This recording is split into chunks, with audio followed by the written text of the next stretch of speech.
This is how you cross over from Israel to Gaza, and right now we're in no man's land. Prime Minister, do you now regret when once asked what your favourite joke was, you replied Nick Clegg? And Deputy Prime Minister, what do you think of that? Mr. Trump, why should you be president? What makes you fit for the role? Is it just one big ego trip? Thank you very much. People aren't sure they can trust what you say. You say things and then it turns out that they're not quite what you said. And if we deliver what we say we're going to deliver. My name's Andy Bell and I've been a journalist for over 30 years. In this podcast series, How Did We Get Here?, I try to provide context and background to a big story in the news by talking to someone with real expertise and insight. This week, the UK's fractious relationship with Europe is back. The EU is threatening to take us to court over Northern Ireland and blaming us for a shortage of vaccines. And they don't want our shellfish either. Not surprisingly, it isn't that easy to make the transition from grumpy lodger to friendly neighbour. I've been talking to the man who was at the heart of Theresa May's Brexit policy, Special Advisor Raoul Ruparel. Knowing what you know about the EU and the UK, knowing what you know about the eventual deal that was done, in terms of what we've seen over the last couple of months, is it roughly what you would have expected given the deal that was finally done between the UK and the EU? So I don't think the difficulties we've seen in the somewhat acrimonious relationship is that surprising. Look, we have to remember that it's taken, 4 or almost 5 years to get here. There's a lot of water under the bridge between the two sides, a lot of baggage on each side, and it's been quite an emotional process and difficult process. So, the fact that only a few months into our new relationship, there are still difficulties and challenges is not surprising. I think also when you look at the type of relationship that was agreed in the end, it is a big change from where we were before, and so any big change is going to take time to adjust to and is going to throw up some challenges. And then finally, of course, you look at any country and their close neighbours, the EU with its other close neighbours, the US with Canada and Mexico, for example, and there are always challenges when it comes to trade and related issues. So, I don't think it's that surprising. I think the question will be in the longer term whether this kind of relationship continues or whether things will eventually sort of calm down a bit and get onto a more even keel and a more sort of not necessarily harmonious but not fractious relationship. I think, looking back when I thought about this a few years ago, the sense was it would take time to move past Brexit and the process. But the hope was once you were out of the negotiations into a new relationship, eventually things would calm down a bit, the tensions and the emotions wouldn't be running as high, and things would get back to something like a more normal relationship. I guess the question is, how long is eventually? But we'll come back to all this. But I do want to ask you, when you were in Downing Street, you were going for a very different formal relationship to the one we've ended up with, haven't we? Yeah, exactly. But I think even under that relationship, it would have ended up being closer than this one economically and I guess politically to some extent. But even under that, there would have been continuous challenges. Maybe more challenges given we would have been more closely tied into the EU economically, as I said. So this sort of thing was expected, and I don't think it's necessarily a result of just this type of relationship we've ended up. I think whatever sort of relationship we were in, there were always going to be difficulties and challenges, and there are always going to be people in the UK and the EU who weren't necessarily happy with the outcome as well. So I think it was inevitable, but obviously the specific types of challenges we're seeing, some of them are related to the type of relationship we've ended up with. We'll talk about how the formal agreement is affecting the sort of relationship now, but you were sort of implying at the start of our conversation that some of this is maybe down just to the bruises and the scars that are still there as a result of those years of negotiation. I suppose people might say, can't they put all that stuff behind them? But are you suggesting that maybe, each side still bears some of that, and that is actually affecting, in very practical terms, how this has been working out over the last few weeks? Yeah, I think it is. Look, I mean, fundamentally, trust is low between the two sides because of what's gone before. And so that is really affecting the relationship. And I think it will continue to do for a while yet, because it's going to take time to build that trust up. And obviously, there are things happening which are further eroding that. But I think it's easy to say, oh, we should just move on, but, much harder to do. Ultimately, the people involved, some of them have been there for a long time and have their own sort of personal baggage in these negotiations and these interactions, but also more broadly the sort of institutions and the politicians on both sides have been dealing with this for some time, and therefore the views are quite ingrained, and there are scars and memories from what's gone before. So I don't think it's easy to just erase that or just move on from it. It will take time, and it will take actions on both sides to sort of rebuild trust and get to a better working relationship. Now, from what you can see, has trade between the EU and the UK suffered? Certainly the Road Haulage Association, as it was said, there's been a big drop. There was a certain amount of pushback on that from the government. What's your assessment?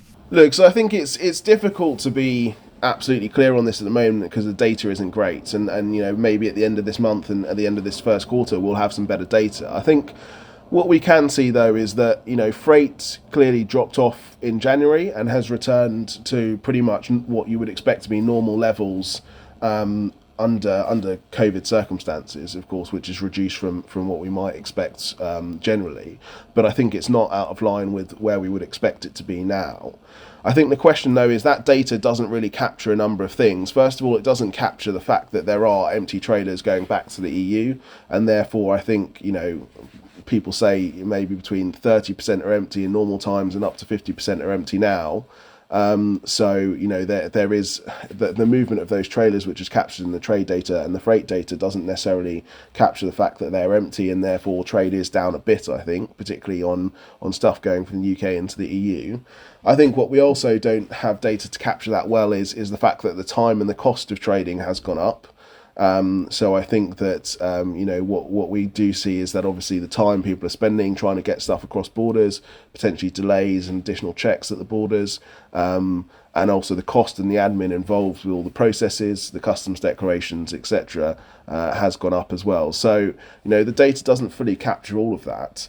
I think the picture we see is that trade is probably down a little bit on normal levels, but obviously the time and cost associated with it has gone up a bit as well. And so, I don't think it's sort of down as far as some people predicted, but certainly there has been an impact. Are there particular industries, particular areas where you can say these guys have really been suffering? Yeah, so clearly I think the agri-food industry is particularly suffering because not only do they have to deal with the customs declarations, they have to deal with all the additional what's known as sanitary and phytosanitary checks and declarations. This means getting things like an export health certificate for all your products, getting that signed off by an official vet. And I think particularly when you're sending like a lorry load of different food products from the UK to the EU, that becomes costly and complicated and time consuming. And we've seen, the Scottish shellfish industry and things like that really struggling with these new requirements. I think there are also particular trade routes which are impacted. So one area where we are seeing a really substantial drop in trade is from EU to the Republic of Ireland, UK to the Republic of Ireland trade. So that trade is down about 50% on normal times, and we've seen a huge pickup on trade directly from the EU to the Republic of Ireland. And so we are seeing that is one area where we're already starting to see a realignment of supply chains. And so trade is, rather than going from the EU into the UK and then into the Republic of Ireland across what's known as the land bridge, it's going directly from the EU to the Republic. And I think, trade, as I said, from the UK to Ireland is down sort of 50%. And, trade from the trade routes from EU directly into Ireland are up 2 or 4 times, depending on the sort of data you look at. Let me ask you about Ireland, which I sort of, as I say it, I sort of hesitate because of all those years spent talking about the issue of the border, etc. But it does look as if the deal done over Ireland, it was a classic case of one side had one interpretation of it and one side has had another interpretation of it. And that is definitely an area where you were talking about trust earlier. Trust seems to be very much eroding in terms of either side thinking of how the other one is dealing with the issue of Ireland. Was this a problem always waiting to happen from the moment that Boris Johnson had his walk in the hotel garden with Leo Varadkar and basically accepted there would be some sort of border in the Irish Sea? Throughout this process, even before, going back to sort of when I was in government and we were negotiating over the joint report, etc., there have always been different interpretations around sort of what the plan was for Northern Ireland, and I think that's been a common theme throughout this. And I think you're right that even when Boris Johnson agreed to the updated version of the protocol in his withdrawal agreement, there were differing views on exactly how it would be implemented, and we saw that come to the fore last year in the negotiations over how it would be implemented. I think the challenge is, the UK has argued to try and make the border as soft touch, as light touch as possible. Sorry, are you talking about the border between GB and NI? Yeah, sorry, the border between GB and NI, particularly relating to customs and agri-food products. And the UK has continuously tried to make that as light touch as possible. And, they've made some progress in that and agreed certain things with the EU to try and make that happen. I think the challenge we have is that, throughout the negotiations last year, I think the UK got part of the way to where they would want to get on that, trying to achieve that, but they didn't get the whole way.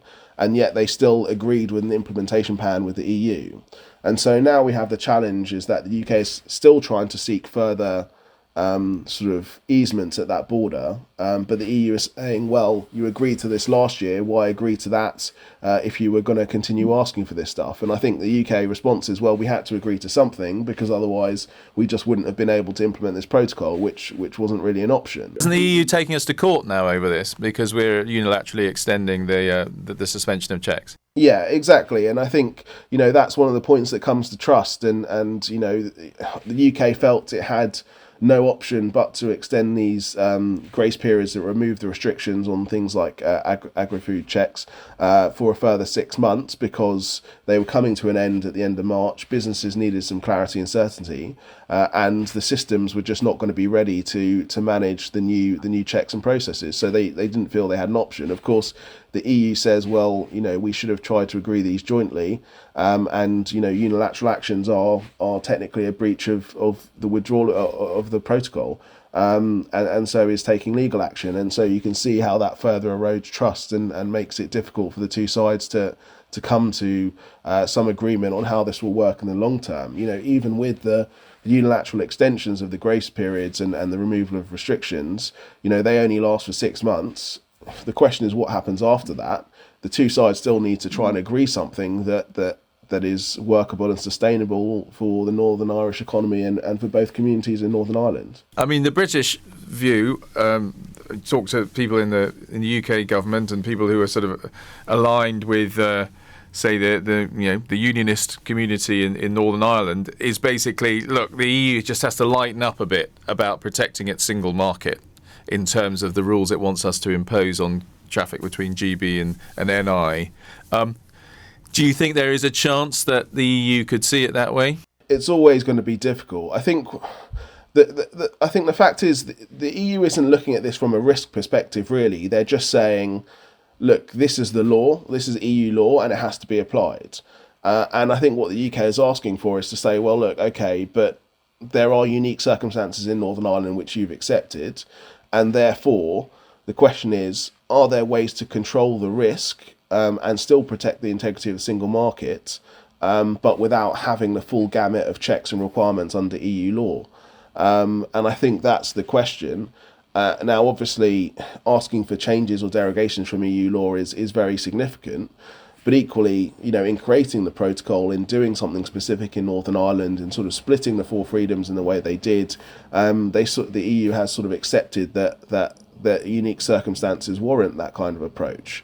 And the question is just how far they're willing to take it. But at the moment, they are saying we've gone as far as we can, and this has to be enforced in compliance with EU law. But I think that's always going to lead to quite a hard border between Great Britain and Northern Ireland, and something which I think the UK feels is going to really be detrimental to the everyday life of people in Northern Ireland, and also which, of course, one of the communities in the unionist community is sort of entirely disengaging from.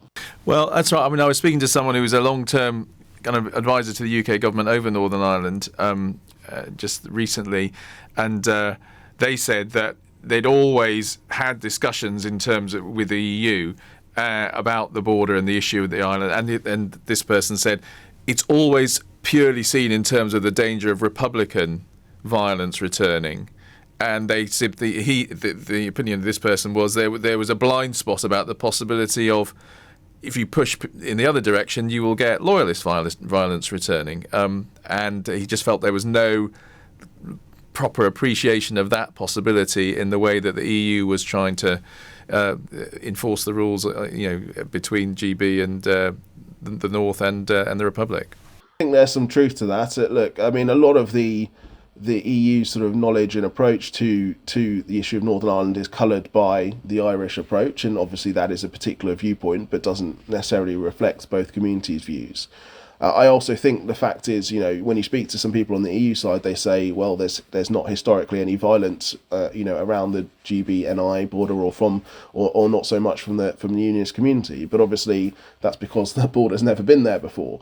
And I'm sure if the border had been sort of between GB and NI rather than between NI and the Republic, there would have been issues long term over that. Previously, it just happens that's not where it's been. So I think they sort of, there is this difficulty with understanding that it does really affect the unionist community, and while it's not what's gone before, it is a real challenge.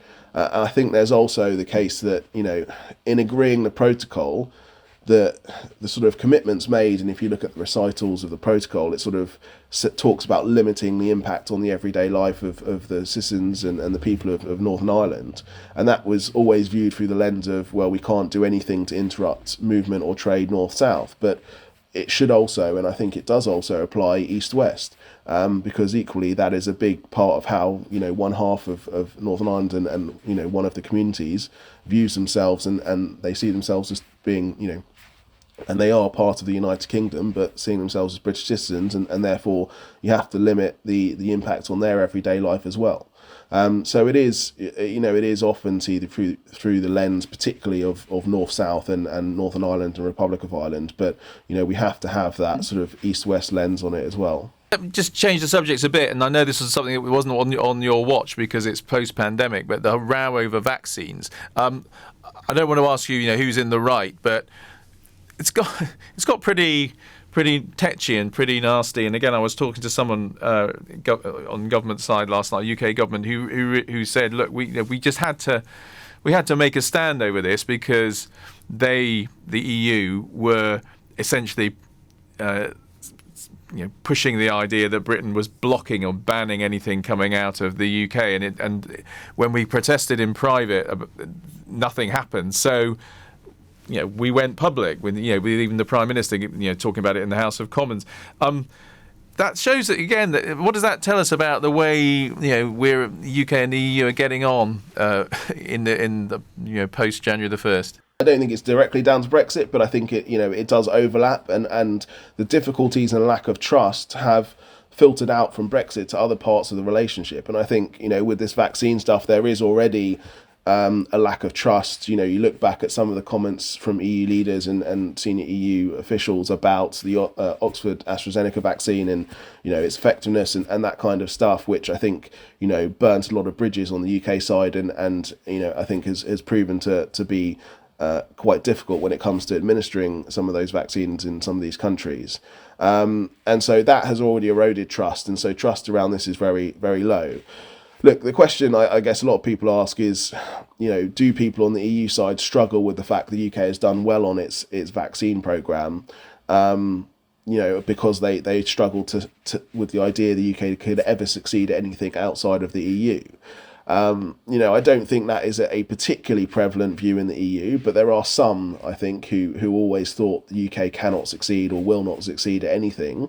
And I think obviously the UK has over the past few years, with the number of sort of government moves and changes, has been seen as somewhat as a basket case from the EU, and the fact that it's now doing well on its vaccine program outside the EU, some people find that maybe difficult to deal with. But look, I don't think that is a predominant thing. I think fundamentally it is is related to the challenges around the vaccines. The EU has obviously got its own problems and is trying to manage those and deal with its domestic audiences and make sure it can get the right vaccine programme in place. And that is having spillover effects on the UK EU relationship, and the fact that trust is low in a number of areas doesn't help and is making things worse, I think. Okay, well, let's go back to sort of the more conventional EU-UK trade type relation. I was struck by the head of an industry body, Scotland Food and Drink, putting to the UK government saying, is it collaboration or disintegration in our relations with the EU? I mean, I think there is certainly some in UK industry who are really concerned about, if we can make this work for sections of the industry that have been struggling, and that phrase, collaboration or disintegration. What do you make of it? It is a bit of an overhang of the negotiations and the format and the context of the negotiations, because in the end it became a very defensive negotiation. It didn't really become on either side, to be honest, about, what can we do for our businesses? What should we do in terms of market access? What's the best sort of relationship we can achieve? It was very much on the UK side, how do we limit our obligations? How do we make sure we don't get tied into, ongoing EU rules and regulations, the European Court of Justice, etc. And on the EU side, it was very much, we need to fully protect the integrity of the single market and the customs union. We can't do anything novel or special for the UK. We have to treat them as any other third country, regardless of sort of the trade proximity or history. And so, those sort of defensive interests became dominant. And I think now, obviously, that is having an effect on sort of the relationship as well. It means that, the challenges we're seeing are here to stay. I don't think they're not sort of out of mistakes of negotiation. They are by design from the type of relationship the two sides ended up going for.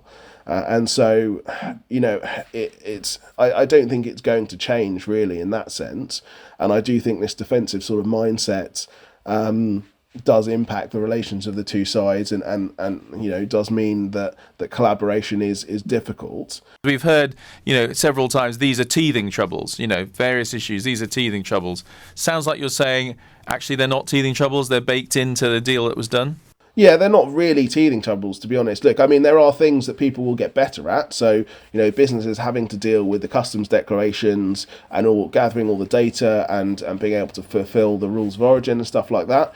They will establish processes, they will get better at it, and therefore the cost and time they spend on it will reduce as time goes on.